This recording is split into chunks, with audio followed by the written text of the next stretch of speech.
चिड़िया माँ टुनटुनी अपने दो बच्चों चिंकी पिंकी के साथ रहती थी। वो पेड़ और स्थान दोनों सुरक्षित थे। फिर तीनों बहुत प्रसन्न रहते थे। एक दिन उनकी खुशी उनसे रूठ गई। पेड़ के निचले भाग से तेज आवाज आने लगी। माँ, ये आवाज कैसी आ रही है? चिड़िया माँ टुनटुनी ने नीचे देखा तो उसका मन दुख से भर गया। एक आदमी कुल्हाड़ से पेड़ को काट रहा था। बेटा, पेड़ को काटा जा रहा है। अब हमें अपना घोंसला छोड़ना पड़ेगा। माँ, वह पेड़ क्यों काट रहे हैं? उनसे कह दो ना, ये हमारा घर है। आखिर हम कहाँ जाएंगे? दोस्तों, कल की वीडियो में आपने इतने कम लाइक क्यों किए? मुझे बहुत बुरा लगता है। दोस्तों, जब मैं आपके कहने पर कहानी बनाती हूँ और आप बहुत कम लाइक करते हो, और जब आप कम लाइक करते हो तो मुझे वीडियो बनाने का बिल्कुल भी मन नहीं करता है। तो प्लीज दोस्तों, अब इस वीडियो पर जाकर लाइक कर दो। बेटा, हम छोटे जीव हैं, हमारी फरियाद नहीं सुनी जाएगी। हमें अब यहाँ से जाना होगा। अब कहीं और घर बसाना होगा। माँ, एक बार उस इंसान से बात करके तो देखो। चिड़िया माँ टुनटुनी नीचे चली गई। अरे भाई साहब, सुनिए, आप इस पेड़ को मत काटिए। हमारा बना बनाया घोंसला उजड़ जाएगा। देखो, मुझे अपने घर के लिए लकड़ियों की जरूरत है। मैं तो पेड़ काट कर रहूंगा। तुम मेरे पेड़ को छोड़कर कहीं दूसरे पेड़ पर बसेरा कर लो। टुनटुनी चिड़िया जान गई कि अब इस आशियाने को छोड़ना ही पड़ेगा। कुछ देर बाद वो अपने दोनों प्यारे बच्चों को लेकर वहाँ से चल पड़ी। उसके बच्चे ज्यादा दूर नहीं उड़ सकते थे। माँ, हम ज्यादा दूर नहीं जा सकते। हम थक गए हैं। यहीं कहीं पास के पेड़ पर बसेरा कर लो ना। बेटा, मैं हर पेड़ पर अपना घोंसला नहीं बना सकती। सही जगह मिलने पे ही हम घोंसला बना सकते हैं। कुछ दूर जाने के बाद एक पेड़ टुनटुनी को नजर आ गया, जहाँ घोंसला बनाने की सही जगह भी थी। उन्होंने पेड़ से पूछा, पेड़ भैया, मैं और मेरे बच्चे बेघर हो गए हैं। हमें रहने के लिए एक सही जगह चाहिए। क्या हम आपकी डाली पर घोंसला बना सकते हैं? नहीं नहीं, मेरी डाली पर घोंसला मत बनाओ। आगे बढ़ जाओ। वो छोटा पेड़ दिख रहा है, वहाँ तुम्हारा काम बन सकता है। पेड़ की बात से टुनटुनी को दुख हुआ, लेकिन वो मजबूर थी। उसके मन में सवाल आया कि आखिर पेड़ ने मना क्यों किया। मना करने के साथ साथ आगे के पेड़ का रास्ता भी दिखा दिया। वो दोनों बच्चे को लेकर आगे उड़ चली। वो छोटा पेड़ आ गया। अरे भैया, मैं बड़ी देर से परेशान नन्हे बच्चों के साथ उड़ती चली जा रही हूँ। आपकी डाली पर घोंसला बनाना चाहती हूँ। आप मना तो नहीं करेंगे ना? अरे नहीं नहीं, मैं भला मना क्यों करूं। बना लो शौक से घोंसला। छोटे प्यारे प्यारे बच्चों की मीठी आवाज सुनने को मिलेंगी। मेरा भी मन बहलता रहेगा। हाँ, मीठे फल खाने हो तो उस बड़े पेड़ से लाना होगा।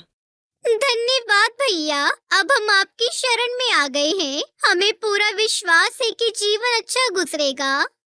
टुनटुनी ने घोंसला बनाना शुरू कर दिया। इसी बीच पिंकी ने प्रश्न कर दिया, माँ, उस बड़े पेड़ ने मना कर दिया। इस छोटे पेड़ ने हमें अपना लिया। दूसरी बात, छोटे पेड़ ने मीठे फल के लिए बड़े पेड़ का रास्ता क्यों बता दिया? माँ, उस बड़े पेड़ का फल मीठा है, फिर उन्होंने कड़वी बात क्यों कही?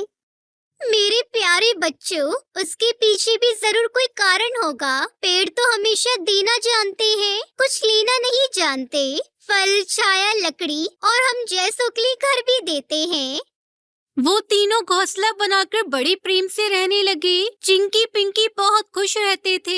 एक दिन टुनटुनी आसपास का इलाका जानने के इरादे से आगे निकल गई। कुछ देर तक जब टुनटुनी नहीं लौटी, तब बच्चे अपने घोंसले से सर निकालकर बहुत बेसब्री से अपनी माँ का रास्ता देखने लगे। कुछ देर बाद टुनटुनी मुँह में एक फल लेकर आ गई और बच्चे उस फल को खाने लगे। माँ, ये फल तो बड़ा स्वादिष्ट और मीठा है। आप इसे कहाँ से लाई? मेरे बच्चों, ये फल उसी बड़े पेड़ से तोड़कर लाई हूँ। उन्होंने ही मुझे आवाज देकर बुलाया था। अजीब पेड़ है, आसरा देता नहीं और फल खिलाता है।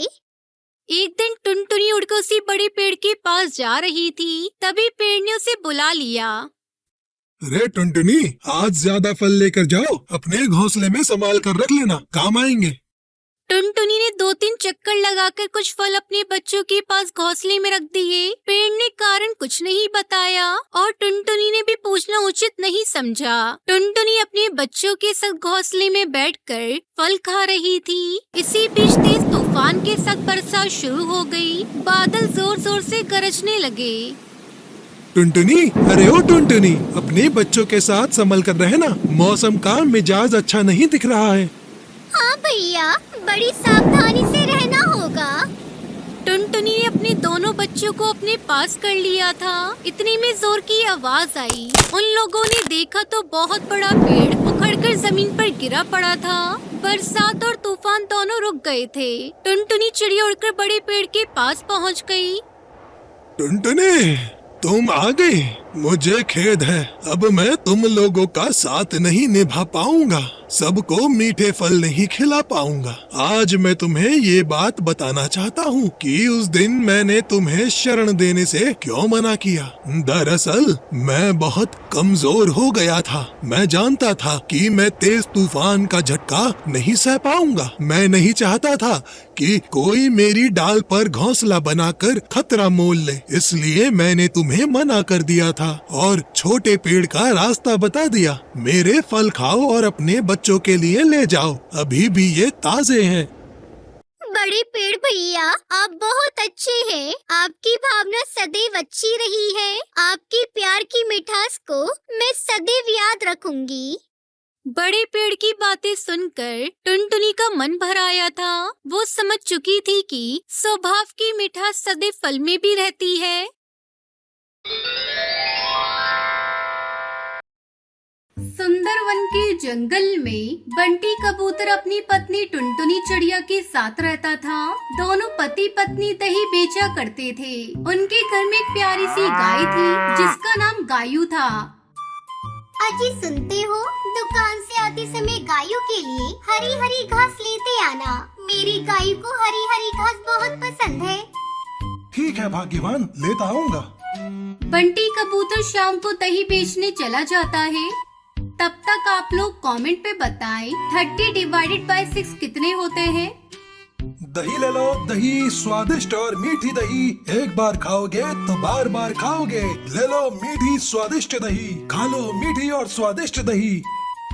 अरे ओ दही वाले भैया, मुझे 1 किलो दही देना। अभी देता हूँ बहन जी। बंटी भैया, तुम्हारी दही खाए बिना भोजन तो हजम होता ही नहीं। ये मीठी तो है ना? हाँ बहन, अगर मेरी दही मीठी ना हो तो पैसे नहीं लूंगा। इस तरह 2-3 घंटों में ही बंटी की सारी दही बिक जाती थी। ये सब उसका पड़ोसी कालू कौवा देखा करता था। वो उससे बहुत जलता था। अरे सुंदरी, दही का व्यापार तो हम लोग भी करते हैं, पर ये बंटी के दही में ऐसा क्या खास होता है जो सारे ग्राहक इसी से दही खरीदना पसंद करते हैं?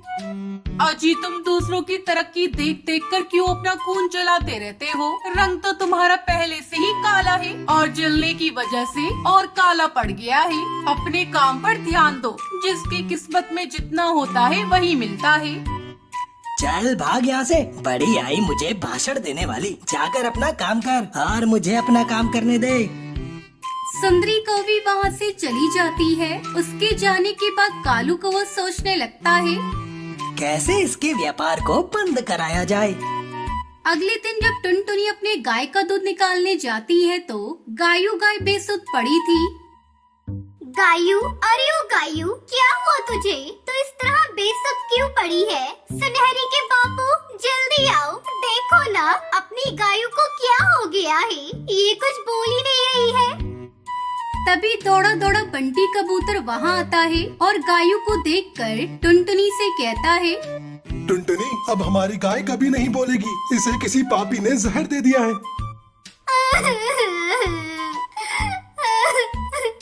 हे भगवान, ये क्या नष्ट हो गया? मेरी गायू से किसकी क्या दुश्मनी थी? गायू को मारने के बदले वो मुझे मार देता। दोनों पति पत्नी रोते हुए गायू को अपने घर के पिछवाड़े मिट्टी में दबा देते हैं। अब क्या होगा सुनहरी के बापू? घर कैसे चलेगा? हमारे पास तो इतने पैसे भी नहीं है कि हम दूसरी गाय खरीद सके।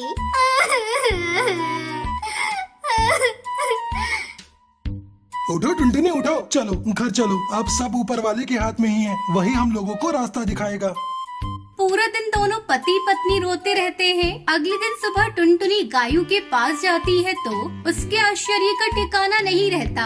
वहाँ पर एक पेड़ उग चुका था और उस पर दही की बहुत सारी मटकियाँ लटक रही थी। तभी उस पेड़ से आवाज आती है, बरसों तक तुमने मेरी सेवा की है, मैं तुम्हें दुखी नहीं देख सकती। अब तुम कितनी भी मर्जी दही बेच सकती हो। ये सब देखकर टुनटुनी चिड़िया बहुत खुश होती है। इस तरह टुनटुनी चिड़िया दही का व्यापार करके खुशी खुशी रहने लगी।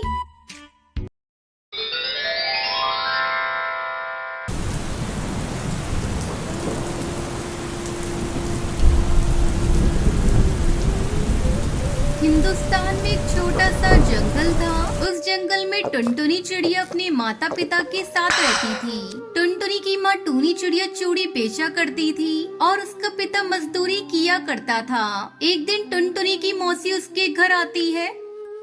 अरे ओ टुनटुनी दीदी, आपने टुनटुनी के लिए अच्छा रिश्ता बताने को बोला था ना। एक बहुत अच्छा रिश्ता मिला है, तुम चाहो तो टुनटुनी की शादी कर दो। बहुत बड़ा घराना है, उनके पास बहुत धन दौलत है, अपनी बेटी रानी बनकर रहेगी।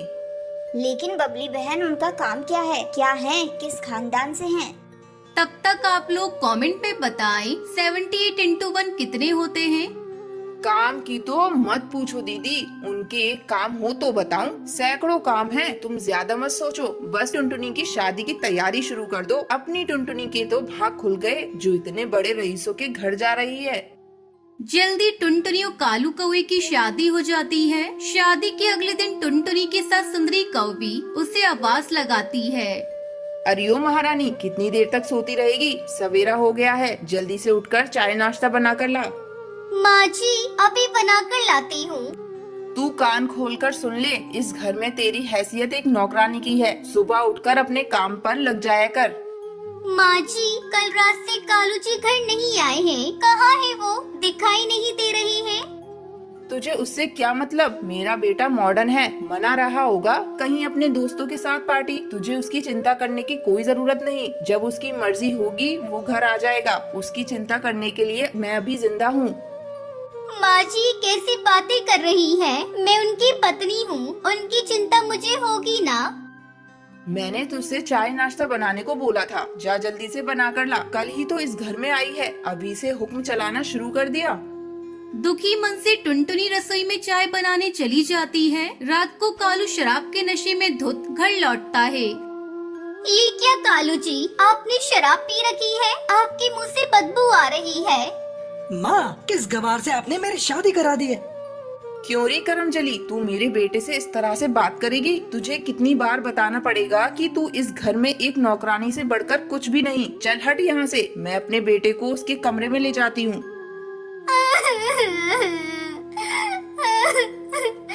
हे भगवान, ये सब मैं क्या देख रही हूँ? इतने बड़े रईस खानदान में मेरी शादी हुई है, ये सोचकर मैं हंसूं या अपने शराबी पति को देखकर रोऊं? ऐसे घर में मैं एक पल भी नहीं रह सकती।